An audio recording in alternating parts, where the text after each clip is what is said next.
All right. Successful Indie Author 5-Minute Focus, episode 373, Self-Care.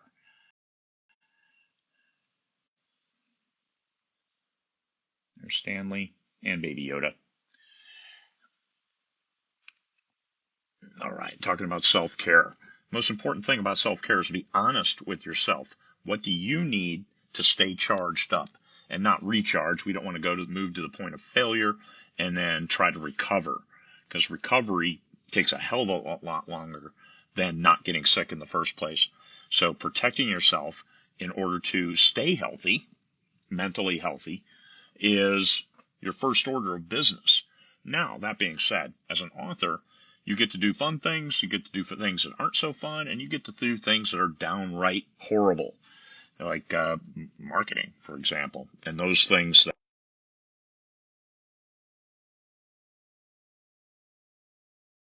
into your life and do all those things that you have to do when you run a business.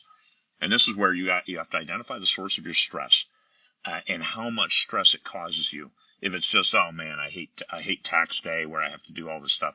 Yeah, everybody hates tax day, but you still have to do it. So what kind of compromise is available there, as opposed to, geez, I hate dealing with these people on these issues, so maybe I just won't do anything regarding these issues and I won't have to deal with these people.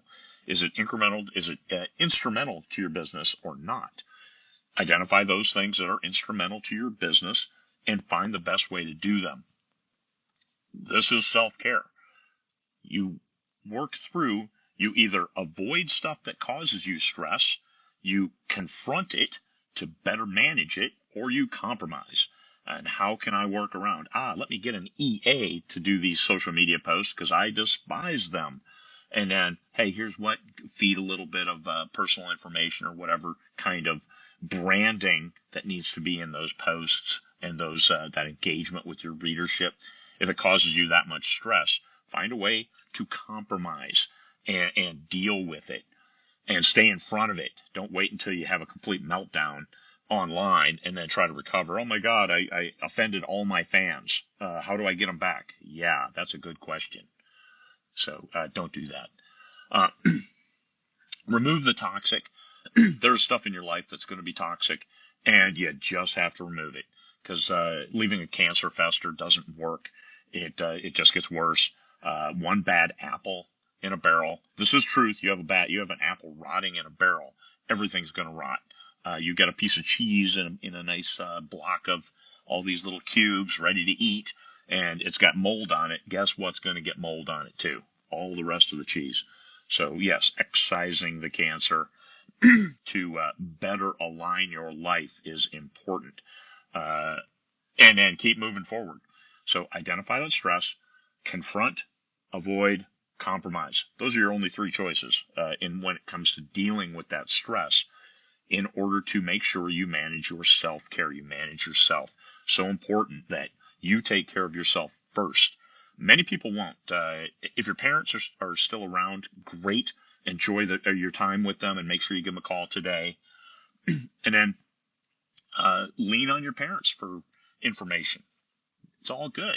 They're smart. They've been around a long time.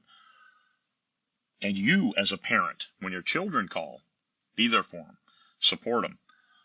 And sometimes they need to support you too and give you an out.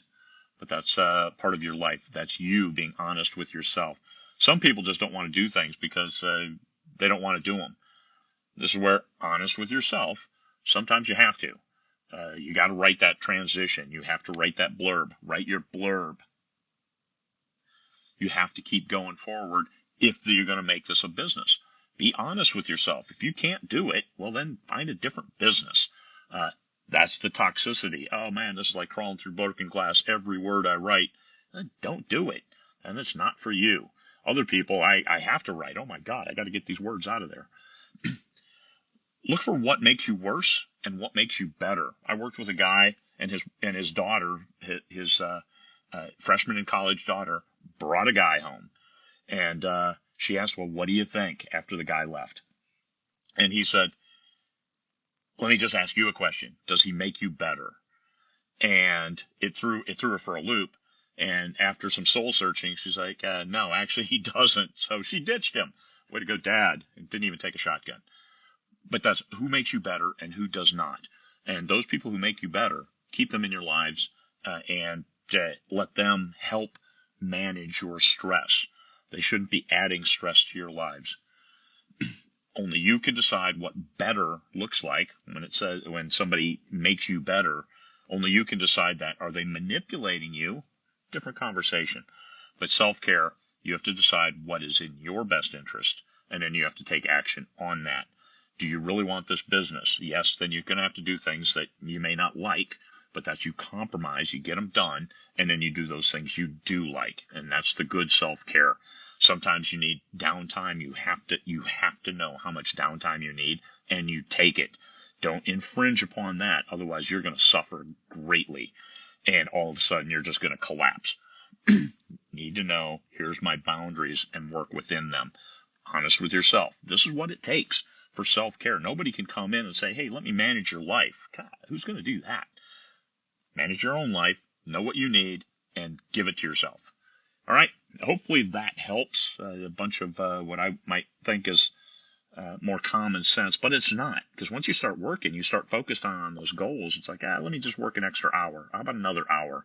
And all of a sudden, you're ready to collapse. And that's not what you want, because it's harder to recover from that than it is to stay in front of it. All right, there you go. Peace, fellow humans.